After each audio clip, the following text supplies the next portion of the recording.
우리 사라의 여전도의 찬양을 우리 주님께서 기쁘게 받으신 줄 믿습니다. 저는 항상 뒷모습만 봅니다. 어떤 특성을 하는지 앞을 보고 싶은데 뒷모습을 봤는데 뒷모습마저 참 아름다웠습니다. 우리 하나님께서 정말 그 찬양을 기쁘게 받으셨으리라 믿습니다.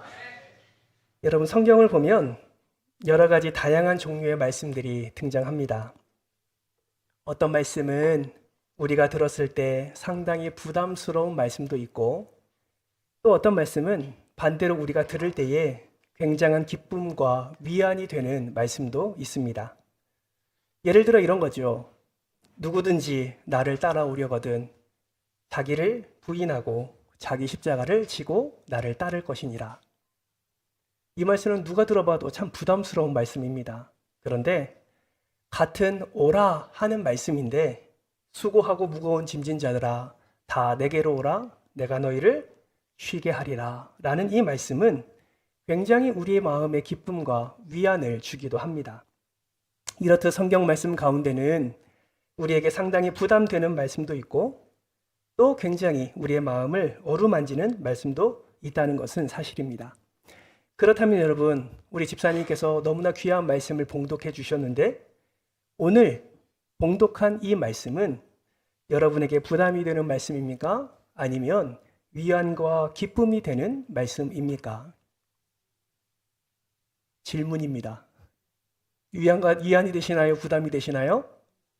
아마도 말씀을 묵상하시는 분들은 부담스러운 말씀보다 우리에게 위안이 되고 기대가 되는 말씀일 것 같습니다. 그 이유는 일단 본문 내용을 보면 고기가 많이 잡혔대요. 그냥 잡힌 것이 아니라 그물이 찢어질 정도로 잡혔대요. 배에 차고 넘치도록 잡혔대요. 아무도 아멘을 안 하는 거 보니까 여러분은 기대를 안 하시는 것 같습니다. 아마도 어떤 분들은 이 말씀을 붙잡고 이렇게 기도할지도 모릅니다. 하나님, 제 인생에도 이와 같은 말씀대로 이루어 주시옵소서. 제 인생의 배에도 고기가 가득 넘치도록 주님 축복하여 주시옵소서. 예, 어쩌면 이 말씀은 우리에게 위안과 기대를 주는 말씀인 것 같습니다. 그런데 여러분, 사실 그럴까요? 이 말씀이 정말 우리에게 기쁨과 위안을 주는 말씀일까요? 그러기를 축복하지만 또 다른 관점에서 오늘 이 말씀을 같이 한번 살펴보았으면 좋겠습니다. 저는 오늘 이 말씀에서 한 가지 단어에 좀 주목했으면 좋겠습니다. 그것이 무엇이냐면 배라는 단어입니다. 성경에는 이 배의 주인을 누구라고 말씀하고 있습니까? 시몬의 배, 베드로의 배라고 성경은 말씀하고 있습니다. 왜 배라는 단어를 주목해 보아야 할까요? 그 이유는 이 배는 베드로의 인생을 가장 잘 대변하는 사물이기 때문에 그렇습니다. 그렇다면 베드로의 인생을 잘 대변하는 이 배를 통해서 우리는 어떤 교훈을 깨닫고 또 어떤 은혜를 우리의 삶에 적용할 수 있을까요? 오늘 이 시간에는 세 가지의 의미를 같이 한번 살펴보고 우리의 삶에 적용해 보고자 합니다. 첫 번째, 베드로의 배는 어떤 배였습니까? 이 배는 빈 배였습니다. 어떤 배였다고요? 빈 배였습니다. 오늘 보면 2절 말씀을 같이 한번 읽어볼까요? 화면을 보면서 함께 읽습니다. 시작! 호숫가에 배 두 척이 있는 것을 보시니 어부들은 배에서 나와서 그물을 찢는지라. 지금 게네사렛 호수, 즉 갈릴리 바다라고 불리는 게네사렛 호수에 배 두 척이 있습니다. 그 배에서 어부들은 지금 무엇을 하고 있습니까? 배에서 나와서 그물을 싣고 있다라고 성경은 말씀하고 있습니다. 어부들이 배에서 빠져나왔으니 배에는 남는 것이 있습니까? 없습니까? 없습니다. 사람도 없고 그물도 배에 남겨져 있지 않습니다. 그 배는 빈 배입니다. 그런데 이 배에 대해서 아주 독특한 사연을 5절에서 우리에게 말씀해 주고 있습니다.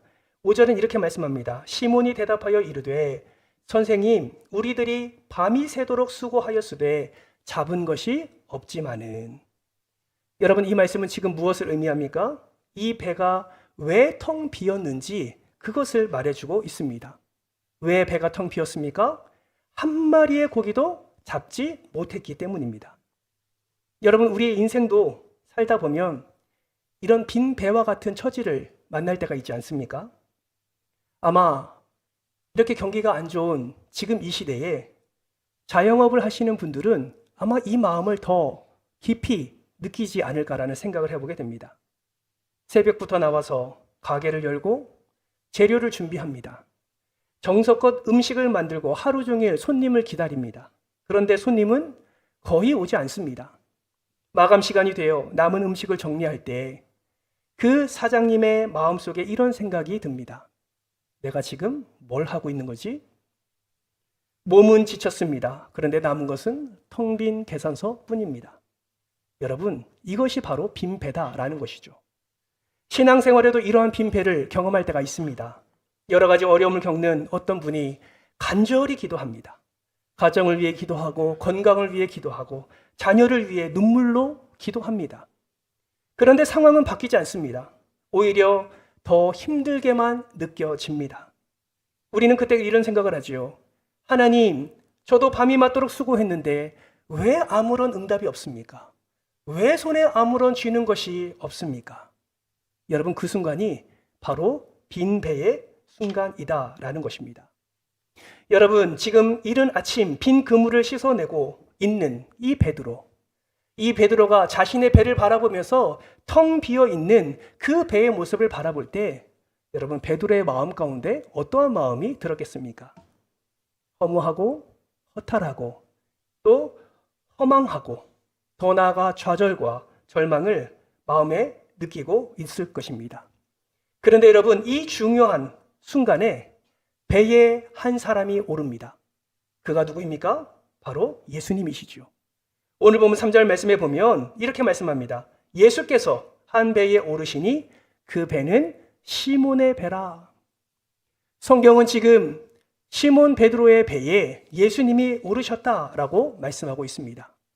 여러분, 이것은 단순히 배에 올라탔다라는 의미를 넘어서는 의미를 담고 있습니다. 이것은 단순히 배에 올랐다라는 것이 아니라 이것은 베드로의 인생의 배라는 그 배에 예수 그리스도가 올라타셨다라는 것을 의미하고 있는 것입니다. 우리가 잘 알고 있는 것처럼 베드로는 어부입니다. 태어나자마자 그는 어부였고 지금까지 어부의 일을 하고 있습니다. 베드로와 배는 가를 수 없는 하나인 필수 불가결한 것이 바로 배였습니다. 배에 고기가 가득 차면 베드로의 삶도 기쁨이 가득 찼습니다. 배에 고기가 하나도 없으면 베드로의 마음에, 베드로의 삶에 자괴감과 절망감이 한꺼번에 밀려왔습니다. 모든 희노애락이 이 한평 남짓밖에 되지 않는 배에 연결되어 있다라는 것이죠. 곧 베드로가 배고 배가 베드로였다라는 것입니다. 그런데 예수님이 이 배에 언제 오르십니까? 놀랍게도 배가 비어 있을 때 예수님이 오르셨습니다. 아무것도 잡지 못하고 밤을 꼬박 샌 그 다음날, 아무것도 싣지 못하고 해변에 당도했던 그때에 예수님은 베드로의 배에 오르셨다라는 것이죠. 여러분, 왜 배가 비었을 때 예수님은 그 배에 올라타셨을까요? 그 이유는 간단합니다. 사람들은 자기의 인생의 배에 고기가 가득 차 있으면 그걸 보느라 예수 그리스도를 볼 수 있는 영적 안목이 생기지 않기 때문입니다. 사람들은 자기의 배에 고기가 가득 차 있으면 자기 마음 가운데 예수님을 모실 수 있는 공간을 마련하지 않습니다. 그래서 예수님은 베드로의 배가 빌 때까지 기다리셨고 그 빈 배에 올라타신 것입니다. 여러분, 우리도 마찬가지 아닙니까? 우리 인생에 무엇인가 가득 차 있을 때 우리는 그걸 보느라 예수님을 보지 않을 때가 너무나 많습니다. 우리 인생에 뭔가 가득 차 있으면 예수님을 모실 수 있는 마음의 공간마저 우리는 준비하지 않는다라는 것이죠.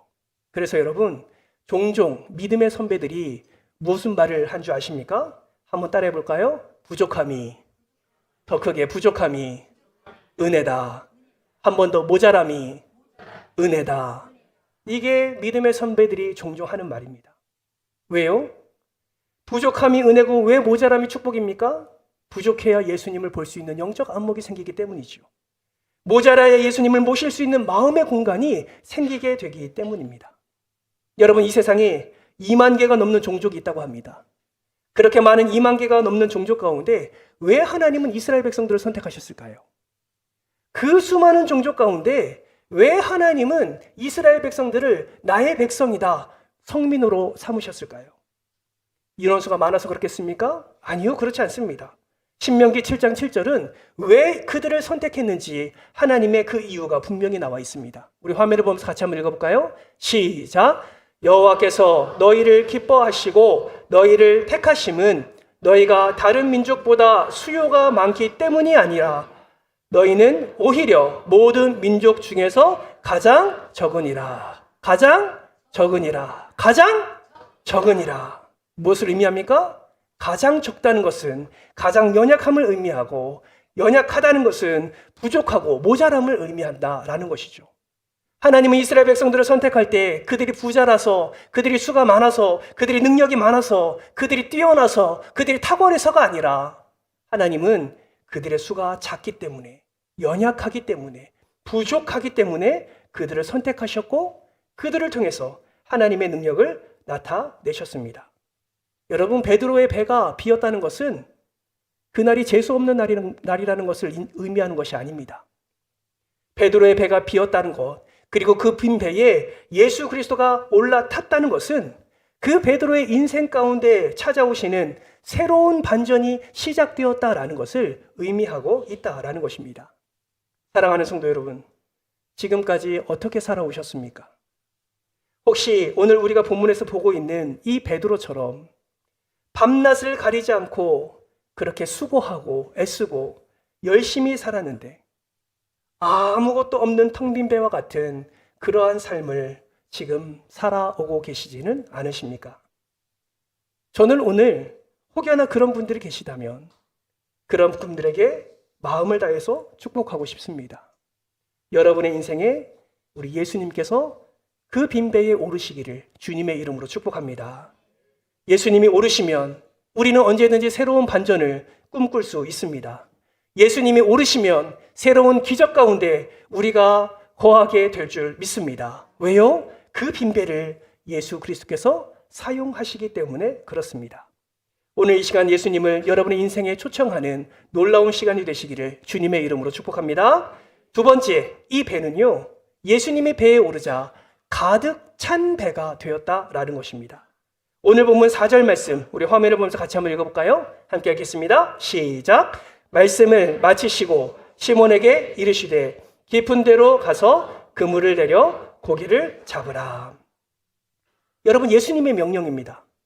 근데 가만히 생각해 보면 이 명령은 전혀 상식적이지가 않습니다. 말도 안 되는 시간, 말도 안 되는 명령을 지금 예수님이 하고 계시기 때문이죠. 왜 말이 안 되는 시간입니까? 갈릴리 바다에서는 이른 아침에 고기를 잡을 수가 없습니다. 그래서 밤에 어업을 하는 거예요. 왜 말이 안 되는 명령입니까? 설사 고기가 있다 할지라도 그 고기는 얕은 곳에서 잡을 수 있는 고기지 깊은 곳에 가서 잡을 수 있는 고기가 아니다라는 것입니다. 예수님은 지금 깊은 데로 가서 그물을 내리라고 명령하십니다. 말도 안 되는 시간에, 말도 안 되는 장소로 나아가 고기를 잡으라라는 것이죠. 여러분, 사람들은 말도 안 되는 시간, 말도 안 되는 명령에 순종합니까? 하지 않습니까? 순종하지 않아요.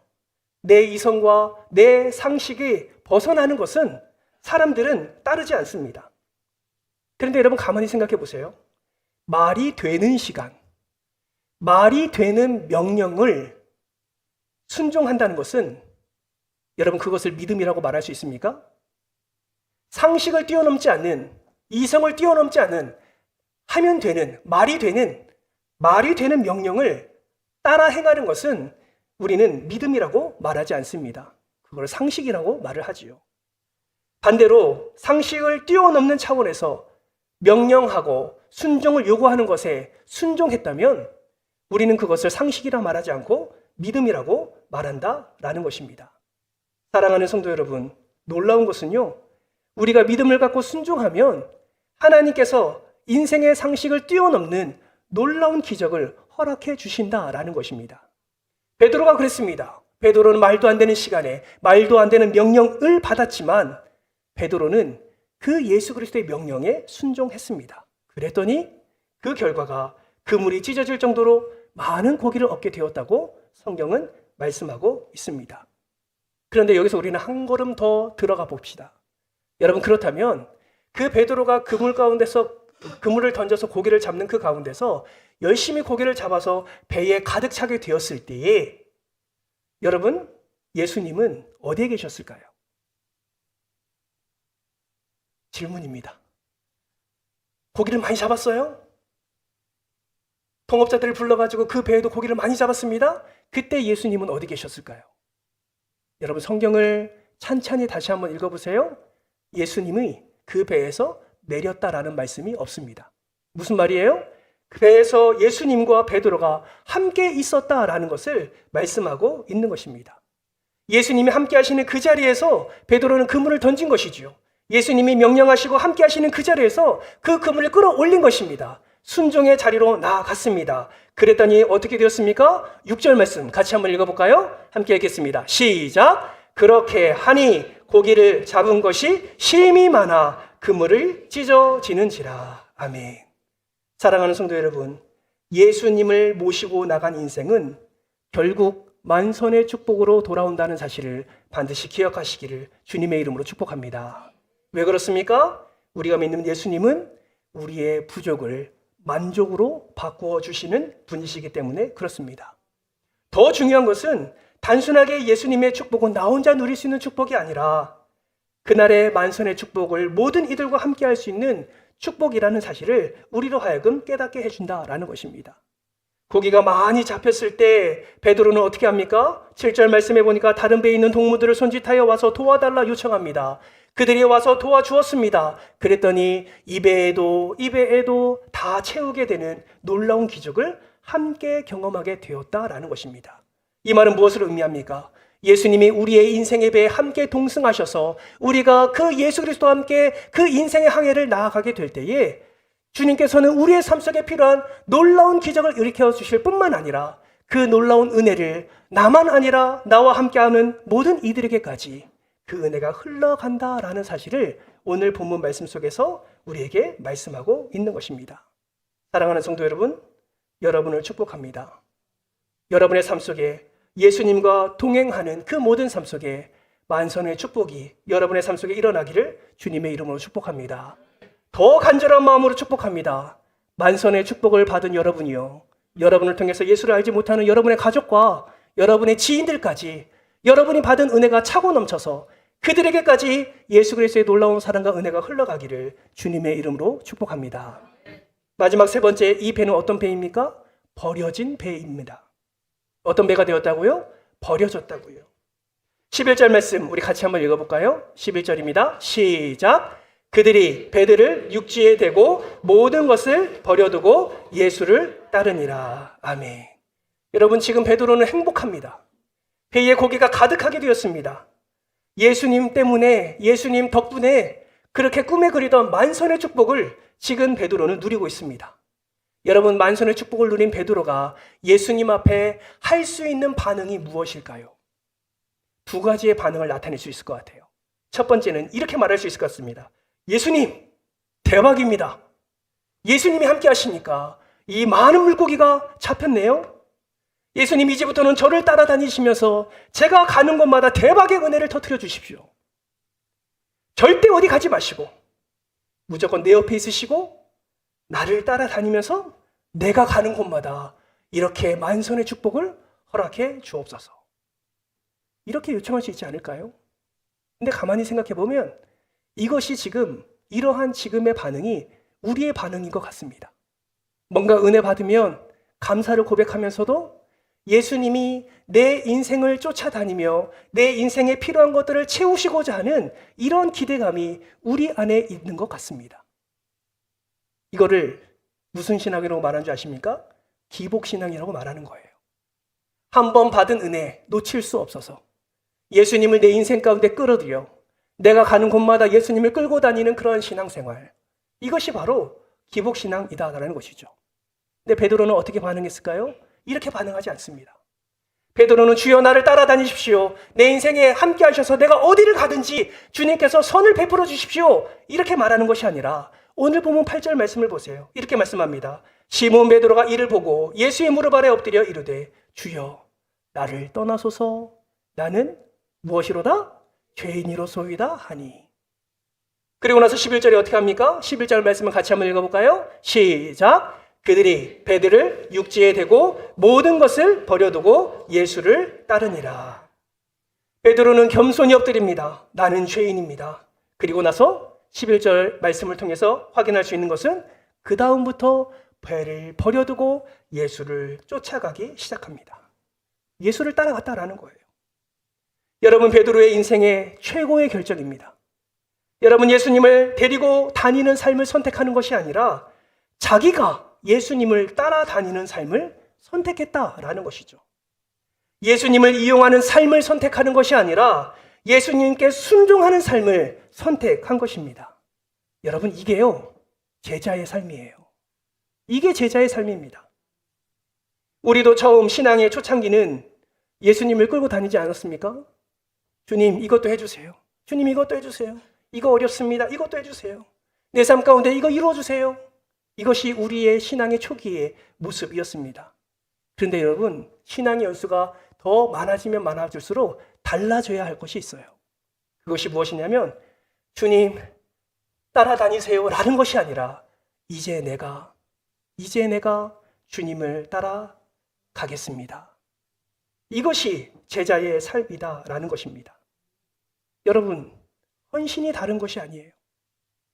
헌신이 다른 것이 아닙니다. 예수님이 가신 그 길을 그대로 믿음으로 따라가는 것이 헌신입니다. 교회 안에서 수많은 봉사와 사역들을 감당하죠. 우리는 그것을 헌신이라 말하고 사역이라 말합니다. 봉사라 말합니다. 네, 하나님이 보시기에 너무나도 아름다운 모습이고 여러분의 섬김과 헌신을 통해서 한 영혼이 든든히 세워가져가는 모습을 볼 때 하나님은 여러분을 기뻐하십니다. 그러나 더 기뻐하신 것이 무엇인 줄 아십니까? 예수의 길을 따라가는 것. 그것이 주님께서 우리에게 요구하시는 제자들의 삶입니다. 여러분, 베드로는 처음에 빈 배를 가지고 있었고 예수님으로 말미암아 가득 찬 배를 경험하였고 이제는 자신의 배를 버려두고 예수를 따라다닙니다. 근데 놀랍게도요, 성경을 보면 여전히 그 배는 베드로의 소유로 남아 있습니다. 버렸다고 분명히 말씀하고 있는데 성경 곳곳을 살펴보면 베드로의 배의 소유는 여전히 베드로였다는 것을 우리는 확인할 수 있습니다. 그렇다면 버렸다는 표현은 잘못된 표현일까요? 그렇지 않아요. 이 버렸다라는 표현을 강준민 목사님이라는 분은 그의 책 베드로처럼에서라는 책에서 이렇게 표현합니다. 화면을 보면서 같이 한번 읽어볼까요? 잘 보이실지 모르겠는데 함께 읽어보겠습니다. 시작! 베드로의 배는 물고기를 잡는 도구에서 이제 하나님의 사람들을 구하는 도구로 변화되었다. 단순히 물고기를 잡는 수단을 넘어서 하나님의 목적을 향한 도구로 세상적인 생계가 아니라 더 고상한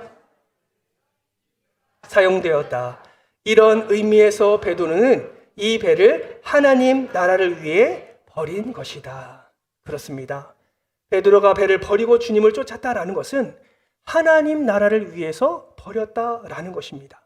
더 정확한 표현은 하나님 나라를 위해서 이 배가 거룩한 용도 변경을 했다라고 표현할 수 있는 것입니다. 더 이상 이 배는 자신의 생계만을 위한 배가 되지 않았습니다. 예수님이 어느 날 베드로야, 내가 저 갈릴리 바다 건너편에 있는 군대 귀신에게로 나아가자라고 말했을 때 그 예수님을 모시고 그쪽으로 나아갔을 때 그 배는 마치 주님을 모신 군함이 되어서 그렇게 주님의 사역에 귀하게 쓰임 받았습니다. 또 베드로야, 내가 갈릴리 바다 건너편에 있는 병자들을 위하여 약한 자들을 치료하기 위해서 가야겠다라고 말씀하시면 그때 그 배는 주님을 모신 병원선이 되어서 그렇게 주님의 사역에 귀하게 쓰임 받았다라는 것입니다. 사랑하는 성도 여러분, 더 이상 베드로의 배는 생계가 아니라 하나님 나라를 위한 거룩한 용도 변경으로 쓰임 받았다라는 사실을 성경은 말씀하고 있습니다. 저는 소망합니다. 우리의 인생의 배 가운데도 지금 예수님이 함께 타고 계시는데, 우리의 사업장이라는 배에 우리 주님이 함께 타고 계시는데, 우리의 가정이라는 배에 지금도 우리 주님께서는 함께하고 계시는데, 우리의 삶, 우리의 인생, 사업장, 가정, 심지어 우리 은총교회까지 거룩한 용도 변경이 되어 오직 하나님의 도구로 쓰임받는 복된 인생들 되시기를 주님의 이름으로 축복합니다. 여러분, 이것이 복된 삶입니다. 그리고 이것이 제자의 삶이다라는 것이죠. 이 말씀은 오늘 현신 예배로 나아가는 사라여전도회 회원들에게만 말씀하는 말씀이 아니라 홍대훈 목사에게 말하는 말씀이고 여기 앉아 계신 여러분에게 모두에게 하신 말씀임을 여러분 기억하시기를 바랍니다. 여러분의 인생의 배도 빈배였을 때가 있을 것이고 만선의 기쁨을 누릴 때가 있을 것이고 어떤 분들은 지금 베드로처럼 하나님 나라를 위해서 내 인생의 배를 주님께 용도 변경한 분들도 계실 줄 압니다. 사랑하는 성도 여러분, 진정한 제자로서의 삶을 살아 여러분의 삶을 통해서 놀랍게 영광 받으시고 역사하신 하나님의 귀한 도구로 여러분의 인생의 배가 쓰임받기를 주님의 이름으로 축복합니다. 헌신의 자리로 나아갈 때마다 이러한 하나님의 귀하게 쓰임받는 도구가 됨을 감사함으로 여러분 하나님 함께 엎드리시기를 주님의 이름으로 부탁드립니다. 그럴 때 그 헌신이 하나님께 기쁨이 되고 그 헌신을 통해서 역사되어지는 놀라운 하나님의 기적이 우리의 삶을 가득 채움으로 말미암아 더 큰 하나님의 능력을 경험하고 그 은혜의 기쁨을 누리게 될 줄 믿습니다. 바라고 소망하기는 모든 헌신자들이 되어서 이 놀라운 축복을 경험하시기를 주님의 이름으로 축원합니다.